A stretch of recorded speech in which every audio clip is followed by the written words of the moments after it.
1 अक्टूबर को कैसी रह सकती है बाजार की चाल? एनरिच मनी के सीईओ पोन वुडियार ने कहा कि निफ्टी आज 24,770 से 24,800 के आसपास भारी बिकवाली के दबाव के बाद दिन के निचले स्तर के पास बंद हुआ। आज इस पर दिन भर दबाव रहा। इंडेक्स कुछ देर के लिए 24,610 के ऊपर रहा, लेकिन बिकवाली ने इसे 24,540 के स्लो सपोर्ट स्तर तक नीचे खींच लिया। अगर स्तर टूटता है तो अगला सपोर्ट स्तर 24,400 के आसपास होगा।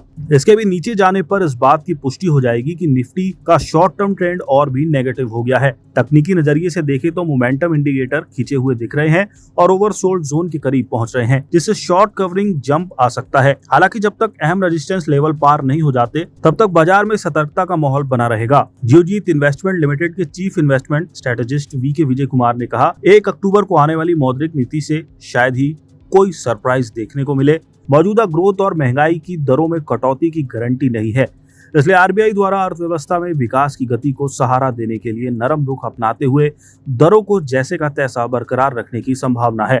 उन्होंने आगे कहा कि बाजार का शॉर्ट टर्म ट्रेंड कमजोर नजर आ रहा है। विदेशी संस्थागत निवेशकों की लगातार बिकवाली और अच्छे संकेतों का अभाव बाजार में रिकवरी के लिए बाधक बन रहा है। ऐसे में ऊपर चढ़ने की किसी भी कोशिश को बिकवाली का दबाव झेलना पड़ रहा है। 1,000 करोड़ रुपए से ज्यादा के पॉजिटिव संस्थागत निवेश के बावजूद कल की नेगेटिव क्लोजिंग से ये बात साफ जाहिर होती है। वहीं रेलिगर ब्रोकिंग के अजीत मिश्रा ने कहा, उनका मानना है कि हालिया बिकवाली के बाद ओवरसोल्ड पोजीशन के कारण अब निफ्टी में कुछ कंसोलिडेशन हो सकता है। इस कंसोलिडेशन के फेज में निफ्टी के लिए 24,400 से 24,500 के आसपास मजबूत सपोर्ट होगा।